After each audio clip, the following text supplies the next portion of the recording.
అండి, welcome to నవలా హృదయం. ఈరోజు వీడియోలో వసంత శిశిరం నావెల్ నెక్స్ట్ పార్ట్ చూసేద్దాం. కథలోకి వెళ్ళిపోదాం రండి. వసంతతో మాట్లాడటమే మంచిది అని నిర్ణయించుకున్న శిశిర ప్రేమ నివాసంలో అతడు లేడని తెలిసి మరోసారి కంపెనీకి వెళుతుంది. ఆ విషయం తెలిసిన వసంత్ ఆమెను బలవంతంగా కారులో ఎక్కించుకొని ఊరి పొలిమేరలకు తీసుకువెళతాడు. అలా వెళ్ళినంతసేపు కూడా వారి మధ్య మాటల్లేవు. వసంత్ గంభీరంగా కారు నడుపుతుంటే అతడి నుండి వెలువడుతున్న ఆరాలోనే అతడు ఎంత కోపంగా ఉన్నాడో అర్థం చేసుకొని మౌనంగా కూర్చుంది శిశిర. కారు ఆపిన వసంత్ ప్రక్కన నిలబడి సిగరెట్ వెలిగించాడు. శిశిర వంక చూడటమే ఇష్టం లేనట్లు ప్రవర్తించాడు. శిశిర మెల్లగా వెళ్లి అతడి ప్రక్కన నిలబడగా కొంత సమయం వారి మధ్య మౌనం రాజ్యమేలింది. పొగ పడక శిశిర దగ్గడంతో సీరియస్గా ఆమె వంక చూశాడు వసంత్. శిశిర దగ్గు కంట్రోల్ చేసుకోవడానికి ప్రయత్నిస్తుంటే కావాలనే ఆమె ముఖంపైకి పొగ వదిలాడు. విసుగ్గా "ఏం చేస్తున్నారు మీరు?" అంటూ శిశిర ప్రక్కకు వెళ్లి నిలబడగా, "బాధగా ఉందో? ఈ బాధ నా వెనుక గూడు పుటాని నడిపినప్పుడు, గోతులు తవ్వినప్పుడు నాకు కూడా కలుగుతుందని గుర్తుకు రాలేదు కదా నీకు?" ఎగతాళిగా నవ్వాడు. "ఇదే వద్దనేది. అసలు నేనేం చేశానని నన్నిలా నిందిస్తున్నారు? ఆవేశంలో మీరు రాత్రి చేసిన పనికి ఎంత పెద్ద ప్రమాదం తప్పిందో తెలుసా నాకు?"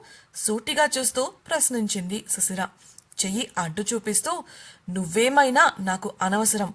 నువ్వు ఏం చేశావని అడుగుతూ ఇంకా నా దగ్గర నటిస్తున్నావు చూడు. చాలు, ఇక ఇవన్నీ చూడటం నా వల్ల కాదు. ఇదిగో నీ నోటితో నువ్వు చేసిన పనులను నువ్వే స్వయంగా ఒప్పుకున్న సాక్ష్యాలు.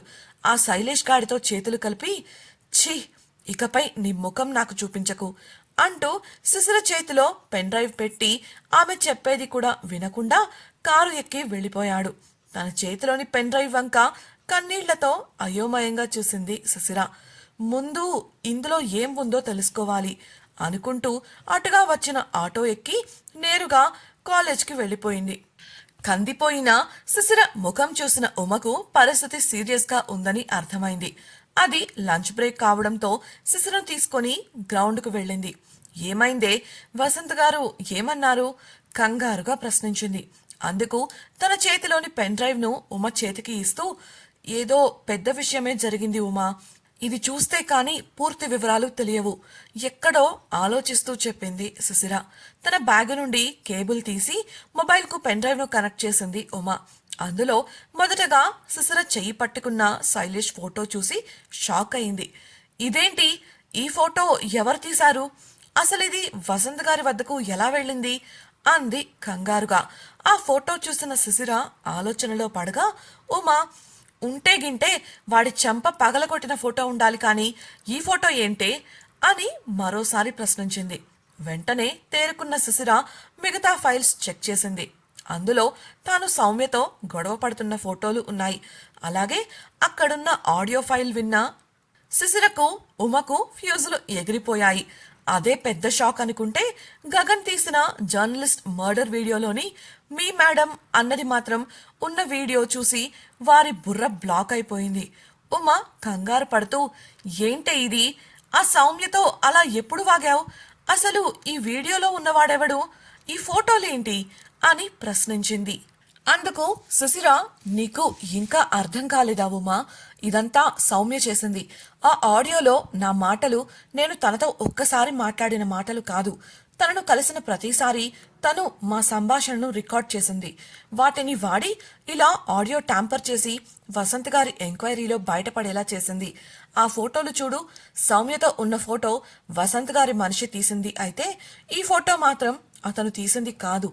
ఎందుకంటే ఆ రోజు నేను ఆ శైలేష్ను కొట్టాను కదా. వసంత్ గారి మనిషి అయితే ఆ ఫోటో కూడా తీసుండాలి కదా. సో ఇది వేరే ఎవరో చేసింది. పెన్ డ్రైవ్లో ఆడియో ట్యాంపర్ చేసిన సౌమ్యే ఈ పని కూడా చేయించుంటుంది. వేరే ఎవరికి ఆ అవసరం ఉంటుంది? ఐరాలో నేను కొన్న వస్తువుల బిల్స్ కూడా ఉన్నాయి. చూడు, అది కొనడానికి నేను నా పర్సనల్ కార్డ్ వాడాను. ఆయన డబ్బులు వాడలేదు. సో ఇవన్నీ చూశాక ఎవరు మాత్రం నేనే తప్పు చేశాను అని నమ్మకుండా ఉంటారు? నాకు ఇంత డబ్బు ఎక్కడి నుంచి వచ్చింది అని అనుమానిస్తారు కదా. శైలేష్ తో చేతులు కలిపి డేటా లీక్ చేసి అతడి ద్వారా వచ్చిన డబ్బులతో గిఫ్ట్స్ కొన్నాను అని అనుకుంటున్నారు. ఆయనను నేను డబ్బు కోసం వాడుకుంటూ కేవలం పగ తీర్చుకోవడానికే ఆయనతో ఉంటున్నట్లు నేనే నా నోటితో చెప్పాక ఆయన అవన్నీ నమ్మడంలో తప్పులేదు కదా. అది కూడా ఇవన్నీ సాక్ష్యాలు తనకు నమ్మకమైన మనుషుల నుంచి పొందాక. నిన్న కాక మొన్న వచ్చిన నా మాటలు నమ్ముతారా, లేక ఎప్పటి నుంచో ఆయనకు నమ్మకంగా పనిచేస్తున్న వారి మాటలు వింటారా? దిగులుగా తలదించుకుంది. అలా అని ఇన్ని రోజులు నీతో ఉన్న తర్వాత కూడా అలా ఎలా నమ్మేస్తారు? విసుగ్గా అడిగిన ఉమకు ఆయన నమ్మే పరిస్థితిలో, నమ్మే తీరులో ఈ ఆధారాలు దొరికాయి ఉమా. ఆయనేం చేస్తారు? ఆ సౌమ్య తెలివిగా ఆయన పర్సనల్ సెక్యూరిటీ అందించే సీక్రెట్ సమాచారాన్ని మార్చినట్లుంది. తను చేసిన పనులకు ప్రూఫ్స్ కూడా ఉండవని, తను ఉంచదని నిషా చెప్పింది కదా. ఇక నేను మాత్రం ఏం చేయగలను? సమాధానమిస్తున్న శిశిర కళ్లల్లో నీళ్లు తిరిగాయి. నీ బ్యాంకు స్టేట్మెంట్ ని చూసి నువ్వు శైలేష్తో చేతులు కలిపావని నమ్ముతున్నారు అంటున్నావు. అంటే నీకు ఆ డబ్బులు ఎలా వచ్చాయో ఆయనకు నువ్వు చెప్పలేదా? నిన్న ఆయనతో నీ గురించి పూర్తిగా చెప్తాను అన్నావు కదా, చెప్పలేదా? అడిగింది ఉమ. అందుకు శిశిరకు వసంత్ తనను బయటకు గెంటిన విషయం గుర్తుకు రాగా కన్నీళ్లు తుడుచుకుంటూ, నాకు ఆ అవకాశం దొరకలేదు ఉమా. ఆయనకు నా ప్రేమ విషయం చెప్పగానే గొంతు పట్టుకున్నారు. రాత్రి ఏం జరిగిందో నీకు పూర్తిగా చెప్పాను కదా. ఉదయం కూడా ఆయనను కలిసినప్పుడు సౌమ్య చేసిన పని గురించి చెప్పాలని ప్రయత్నించాను. నా చేతిలో ఈ పెన్ డ్రైవ్ పెట్టి నా ముఖం కూడా చూడాలనిపించడం లేదని, ఇకపై చూపించొద్దని చెప్పి వెళ్లారు అని చెప్పింది. అంతకు మించి ఆ విషయం గురించి ఇంకేమీ మాట్లాడదలుచుకోలేదు ఉమ. ఇప్పుడు శిశిర ఉన్న మానసిక పరిస్థితిలో సరిగ్గా నిర్ణయం తీసుకోలేదని కాస్త సర్దుకున్నాక మాట్లాడుకుందాం అనుకుని, సరే కానీ ఈ విషయం తర్వాత ముందు కాస్త తిందాంరా, నాకు చాలా ఆకలిగా ఉంది అంటూ శిశిర చెయ్యి పట్టుకుంది.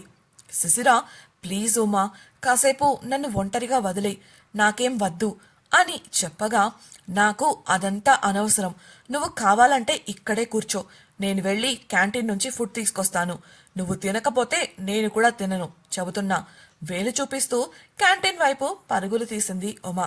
ఇవేవి శిశిర చెవిన పడటం లేదు. ఆమె ఆలోచనల నిండా వసంతే ఉన్నాడు. అతనితో గడిపిన మధురమైన క్షణాలు, అతడు చేసిన అందమైన ప్రమాణాలు గుర్తొచ్చాయి. అంతలోనే అతడు తనతో రాత్రి నుంచి ప్రవర్తించిన తీరు గుర్తొచ్చి బాధ ఉప్పొంగింది. మనసు మౌనంగా కన్నీరు పెట్టుకుంది. నువ్వు అడిగిన ప్రశ్న నాలో కూడా ఉంది ఉమా. ఇన్నాళ్లుగా నన్ను చూస్తున్న మనిషి ఈనాడు ఈ సాక్ష్యాలు చూసి అంత త్వరగా ఎలా నన్ను నిందిస్తారు? కనీసం ఒక్క మాటైనా అడగాలి కదా నన్ను. ఇన్నాళ్ళు ప్రేమించవే అని వెంటపడి తీరా ఇవాళ నేను ఆయన ప్రేమను అంగీకరిస్తున్నా అని చెప్పే సమయంలో తన కళ్లల్లో నా పట్ల ద్వేషాన్ని చూశాను. అలా చూసిన నా మనసు ఎంతలా విలవిలలాడిందో మాటల్లో చెప్పలేను. మనసులో అనుకుంటుంది కానీ ఆమెకు తెలియకుండానే ఆమె కళ్ళు వర్షిస్తున్నాయి. అప్పుడే జూనియర్, ఎందుకు ఒంటరిగా కూర్చొని ఏడుస్తున్నావు అన్న స్వరం వినపడి కళ్ళు తుడుచుకొని కంగారుగా తల ఎత్తి చూసింది శిశిర. తన సీనియర్ ఈశ్వర్ కనిపించి బలవంతంగా నవ్వుతూ, ఏం లేదు సీనియర్, గ్రౌండ్ కదా, కళ్లల్లో దుమ్ము పడింది అంటూ కప్పిపుచ్చాలని ప్రయత్నించింది. ఆమె ప్రక్కనే బల్లపై కూర్చున్న ఈశ్వర్, ఓ మరి ఈ మధ్య నువ్వెందుకు రోజు కాలేజ్కి రావడం లేదు అని అడగగా చెప్పడానికి సంశయించింది శిశిర. స్టార్టప్కి ఫండింగ్ రాబోతుంది అని అతడికి చెప్పడంలో ఆమెకు ఎటువంటి అభ్యంతరం లేదు. కానీ ఇప్పుడు కంపెనీలో ఉన్న పరిస్థితులకి తనపై పడిన నింద వల్ల తన ప్రాజెక్ట్ ఏమవుతుంది అన్న విషయం సంకట స్థితిలో పడింది. అందుకే ఆ విషయాన్ని దాచేస్తూ, ఏం లేదు సీనియర్, వ్యక్తిగత పరంగా కొన్ని ఇష్యూస్ ఉన్నాయి మొహమాటంగా చెప్పింది శిశిర. ఓ, పెళ్లి వలన నీ భర్తతో ఏదైనా ప్రాబ్లమా, లేక వాళ్ళ ఇంట్లో వాళ్లతోనా కన్సర్న్ చూపిస్తూ ప్రశ్నించాడు ఈశ్వర్. తన స్వవిషయాలు అతనితో పంచుకోవడం ఇష్టం లేని శిశిర, అందరికీ ఉండే సమస్యలేలే సీనియర్, వస్తుంటాయి పోతుంటాయి, ఇంతకీ మీరెలా ఉన్నారు నవ్వుతూ టాపిక్ మార్చే ప్రయత్నం చేసింది శిశిర. ఆమె ప్రయత్నం అర్థమైన ఈశ్వర్ కూడా అంతకు మించి కలుగ చేసుకోవడం మంచిది కాదని నవ్వుతూ, నేను బాగానే ఉన్నాను. నువ్వే అసలు అటెండెన్స్ గురించి కూడా పట్టించుకోకుండా సెలవులు పెడుతున్నావు. నిన్న హెచ్ఓడి గారి దగ్గర నీ సెక్షన్ రిపోర్ట్ చూశాను అంటూ ఆమె తలపై చిన్నగా తట్టాడు. శిశిరకు అందుకు ఏమని చెప్పాలో అర్థం కాలేదు. అతడి మీదున్న అభిమానంతో అతను చూపిస్తున్న అభిమానానికి మరో అబద్ధం చెప్పలేకపోయింది. సీనియర్, మీకొక విషయం చెప్తాను, కానీ ఎవరితో అనకండి. ఈ విషయం ఇప్పుడే అందరికీ తెలియడం నాకిష్టం లేదు అంది. ఈశ్వర్ ఏంటి అన్నట్లు చూస్తుంటే, నా ప్రాజెక్ట్లో ఇన్వెస్ట్ చేయడానికి స్మార్ట్ వర్క్ గ్రూప్ ముందుకొచ్చింది. ప్రస్తుతం ప్రీ ఇన్వెస్ట్మెంట్ పనులు జరుగుతున్నాయి. అందుకే ఆ సమస్య తొలగే వరకు నాకు పని ఉండదు. దాంతో తిరిగొచ్చేశాను వివరించింది శిశిర. ప్రాబ్లమా? ఏదైనా సాయం కావాలా? కంగారుగా చూస్తూ అడిగాడు ఈశ్వర్. లేదు, నాకు కాదు, కంపెనీలో ఏదో ఇష్యూ, సో ప్రాజెక్ట్ హోల్డులో పడింది అంతే సమాధానమిచ్చింది శిశిర. ఏదైనా సాయం కావాలంటే చెప్పు, నా వల్ల అయ్యింది చేస్తాను అన్నాడు ఈశ్వర్. నవ్వుతూ సరేనని తల ఊపింది శిశిర. ఈశ్వర్ పైకి కల్పించుకోనట్లే ఉన్నాడు, కాని లోపల అతనిలో అనుమానం మొదలైంది. సరే జూనియర్, ఇక నేను వెళ్తాను, జాగ్రత్త అంటుండగానే అక్కడికి వచ్చింది ఉమా. ఆమెను చూసి పలకరింపుగా నవ్వి వెళ్ళిపోయాడు ఈశ్వర్. ఉమా శిశిర చేతికి లంచ్ బాక్స్ ఇస్తూ తిను అంది ఆమె పక్కనే కూర్చుంటూ. ఉమా ఊరుకోదని తెలిసినదై ఆమెతో కలిసి తినడం మొదలుపెట్టింది శిశిర. అక్కడికి కాస్త దూరంలో నిలబడి వేర్వేరు చోట్ల ఉన్న ఇద్దరు అమ్మాయిలు మాత్రం శిశిరను ఒకేసారి తీక్షణంగా చూస్తూ నిలబడ్డారు. అందులో ఒకరు ఉషా. ఆమె కళ్లల్లో కోపంతో పాటు ఏదో సంతోషం కనిపించగా, మరో అమ్మాయి ముఖంలో ఆతృత, ఆసక్తి తొంగిచూశాయి. ఉషా వెంటనే అక్కడి నుంచి వెళ్ళిపోగా, రెండవ అమ్మాయి తన ప్రక్కనే ఉన్న తన స్నేహితురాలితో అదెవరు అంటూ శిశిర వైపు చూపించింది. ఆ స్నేహితురాలు, తను శిశిర మేఘ. నువ్వు ఈ మధ్య కదా కాలేజ్లో జాయిన్ అయ్యావు. తానే మన క్లాస్ టాపర్. ఏమైందో తెలియదు కానీ ఈ మధ్య రెగ్యులర్గా కాలేజ్కి రావడం లేదు. లేదంటే నీకు ముందే తెలుసుండేది అని బదులిచ్చింది. ఓ, సీనియర్ ఈశ్వర్ ఆమెతో ఎందుకు మాట్లాడారు? ఆసక్తిగా అడిగిన మేఘాకు. ఎందుకు అంటే నాకు ఎగ్జాక్ట్గా తెలియదు, కానీ సీనియర్ త్వరగా ఎవరితోనూ మాట్లాడారని విన్నాను. కానీ ఒక్క శిశిరతో మాత్రం అప్పుడప్పుడు స్నేహపూర్వకంగా మాట్లాడతారు. కొందరు సీనియర్ అబ్బాయిలు చెప్పిన ప్రకారం ఈశ్వర్కి శిశిరంటే ఒక ప్రత్యేకమైన భావన ఉంటుందట అని బదిలిచ్చింది. శిశిరకి పెళ్లి జరిగినప్పుడు కూడా అతడు కొద్ది రోజులు ఎవరితోనూ సరిగ్గా మాట్లాడలేదని విన్నాను. లవ్ అని నా అనుమానం. కానీ పెళ్ళైన అమ్మాయిని లవ్ చేసి ఏం లాభం చెప్పు? ఇంకో విషయం ఏంటంటే, మన సీనియర్స్లోనే ఒక అమ్మాయి చాలా రోజుల నుంచి అతనికి లైన్ వేస్తుంది, కానీ లాభం లేదు అని బదులిచ్చింది. ఆ సమాధానానికి మేఘ నొసలు ముడిపడగా, ఓవైపు శిశిరను, మరోవైపు దూరంగా వెళ్లిపోతూ కనిపించిన ఈశ్వర్ను మార్చి మార్చి అనుమానంగా చూసింది. ఇంతకీ ఈ మేఘ ఎవరు? ఆమె రాక శిశిర జీవితంలో ఎటువంటి మార్పులను తీసుకురాబోతోంది? శిశిర సమస్యల గురించి ఈశ్వర్ తెలుసుకుంటాడా? ఉషా సౌమ్యకు సాయం చేస్తుందని శిశిర ఎప్పటికి తెలుసుకుంటుంది? శిశిర వసంతకు జరిగిన విషయాలన్నీ చెప్పి తన సమస్యల నుంచి బయటపడగలదా? అసలు కిషోర్ ఏమయ్యాడు తెలుసుకోవాలనుకుంటున్నారా? అయితే ఛానల్ను సబ్స్క్రైబ్ చేసి వసంత శిశిరం నెక్స్ట్ పార్ట్ వినేయండి. అలాగే మీకు ఈ వీడియో నచ్చినట్లయితే లైక్ చేసి మీ సన్నిహితులకు షేర్ చేయండి. మీ అభిప్రాయాలను మాతో పంచుకోవడం కోసం కామెంట్ సెక్షన్లో తెలియజేయగలరు. ఇట్లో మీ నవలా హృదయం team. Thank you for listening.